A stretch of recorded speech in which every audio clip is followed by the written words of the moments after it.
देखेंगे SF limited is engaged in the manufacturing and sale of pharmaceutical products, the net profit of the company is इतना अच्छा।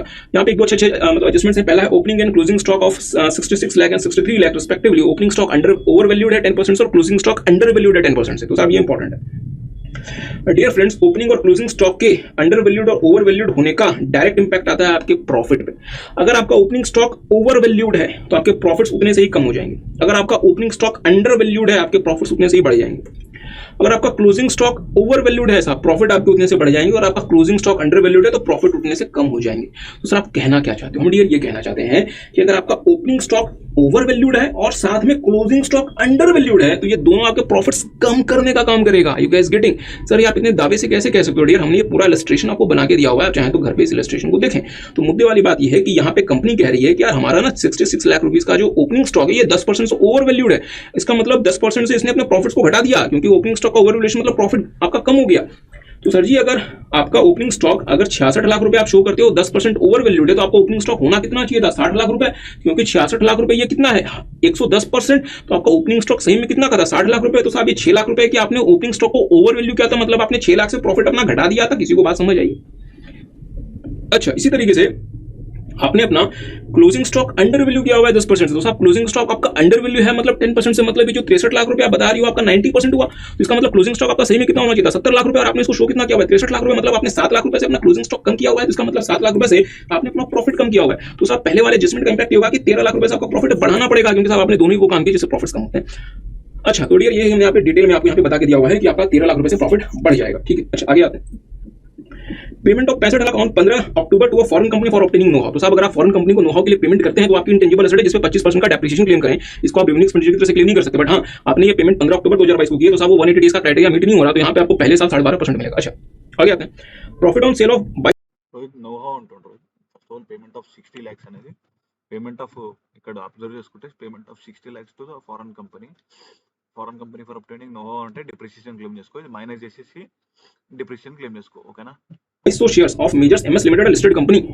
अच्छा for rupees 297, तो 297 का profit है। अच्छा अच्छा, this shares were sold on 27/11/2022 for 220 पर शेयर। डियर फ्रेंड्स, ये कंपनी है लिस्टेड और द हाईएस्ट प्राइस। अच्छा, और सब आपने एसटीडी पे कर दिया, तो इसका मतलब यहाँ पे सेक्शन 112 ए लग जाएगा मैंडेटरी, आपको इंडेक्सेशन बेनिफिट नहीं मिलेगा, और जो रेट आपका लगेगा वो 10% लगेगा 1 लाख रुपए को छोड़कर। बट यहाँ पे एक और खास बात है, क्योंकि आपने अपने शेयर्स परचेज किया था 1 फरवरी 2018 से पहले, तो इसकी जो कॉस्ट ऑफ एक्विजिशन होगी वो चेंज हो जाएगी। तो यहाँ पे इन्होंने जो 297 का प्रॉफिट कंप्यूट किया है वो कैसे कंप्यूट किया है इन्होंने दिखाया हुआ है। जो सेल प्राइस है हमारा वो है 2200 इंटू कितना 220 रुपए पर शेयर आपने सेल किया था 484, और इन्होंने कॉस्ट ऑफ एक्विजिशन क्या कंसीडर कर ली 85 रुपए, मतलब 2200 इंटू 85 ये बनता है साहब 187।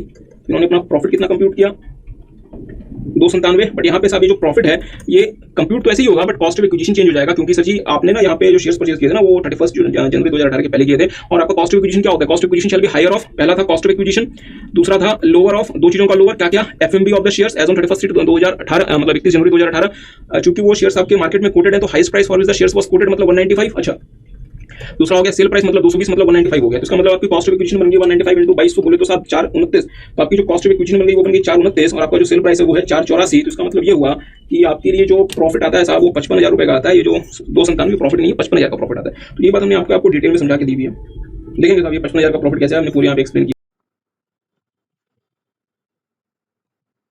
आपको बात है। आगे आते हैं electricity charges of 8 lakh for the month. यानी जगह डियर ये पता नहीं इंस्टीट्यूट को इससे क्या प्यार है, ये हर क्वेश्चन में ये चीजें मतलब डाल देता है। इलेक्ट्रिसिटी चार्जेस जो है डियर वो 43B के कंडीशन में नहीं आती, तो अगर आपने इलेक्ट्रिसिटी चार्जेस नहीं भी पे किया तो भी आप उसका इक्विवेलेंट बेसिस पे डिडक्शन क्लेम कर सकते हैं। इलेक्ट्रिसिटी है जस्ट इंपॉर्टेंट पॉइंट है, ये 43B का एक्चुअल पेमेंट का कंडीशन इसमें नहीं लगता। अच्छा, loss of 2.2 lakh due to hedging contract, यानी और हेजिंग किससे डील करता है आपके रॉ मटेरियल से, जो कि आपको अपने मैन्युफैक्चरिंग के लिए चाहिए थी, क्योंकि वो मैन्युफैक्चरिंग के लिए है और वो रॉ मटेरियल के लिए, इसलिए स्पेक्युलेटिव लॉस नहीं है, ये नॉर्मल बिजनेस लॉस है, आप इसको ये आपको अलाउड होगा। अच्छा, credit to the statement of P&L dividend of 5 received on September 2022 from a foreign company. Dear friends, finance act 2022 के अमेंडमेंट से पहले चूंकि आपकी एक ऐसी फॉरेन कंपनी है जिसपे आप 26% या उससे ज्यादा शेयर्स ओन करते हैं, तो ये आपके लिए स्पेसिफाइड फॉरेन कंपनी थी, और सेक्शन 115 डी जहां तक मुझे याद आता है वो कहता था इसमें 15% का रेट ऑफ टैक्स लगेगा, बट फाइनेंस एक्ट 2022 ने से मतलब अमेंड कर दिया, और ये जो आपका मतलब डिविडेंड इनकम है इस पे आपको नॉर्मल रेट ऑफ टैक्स लगाना पड़ेगा, जो कि नॉर्मल आपके बाकी डिविडेंड पे लगेगा। अच्छा, ये सारी बातें हो गई। अच्छा, पॉइंट नंबर 9 देख लें, advance received amounting to 22 lakh रुपए on sale of land. Dear friends, अगर आप 1/4/2014 के बाद अगर आप कोई भी एडवांस फॉरफिट करते हैं तो जो भी आपने एडवांस फॉरफिट किया वो आपके अदर सोर्सेस इनकम बन जाती है सेक्शन 56(2)(11) के हिसाब से, मतलब ये 20 लाख रुपए आपके अदर सोर्सेस इनकम, 22 लाख रुपए आपके अदर सोर्सेस इनकम बन गई। ठीक है। अच्छा, अच्छा, लास्ट पॉइंट देख लें, loss of ₹2 lakh from hedging contract entered into for mitigating loss arising due to fluctuation foreign currency payment towards imported machinery. Today imported machine के केस में अगर आपको कोई हेजिंग कॉन्ट्रैक्ट में लॉस वगैरह होता है तो सेक्शन 43 ये कहता है कि उस लॉस को उसके कॉस्ट उसके एक्चुअल कॉस्ट या उसके मतलब WDV of the block as the case में उसको ऐड कर दो, उसको आप रेवेन्यू एक्सपेंडिचर की तरह से क्लेम नहीं कर सकते। तो सेक्शन 43 के हिसाब से इस लॉस को आपको उसके block of asset actual cost में ऐड करना पड़ेगा, ठीक बात है। और अकॉर्डिंगली आप क्या कर सकते हैं, इंक्रीज्ड अमाउंट पे डेप्रिसिएशन क्लेम कर सकते हैं, ठीक है सर। अच्छा, ये सारी बातें मैंने आपको मेंशन करके दी हुई हैं। थोड़ी यार इसके अलावा जितने भी क्वेश्चंस हैं वो हम कह सकते हैं कि अल्ट्रा मतलब रिपीटेटिव हैं, जो कि मल्टीपल टाइम्स इंस्टीट्यूट ने आपसे मतलब पूछ लिया, and I don't know why.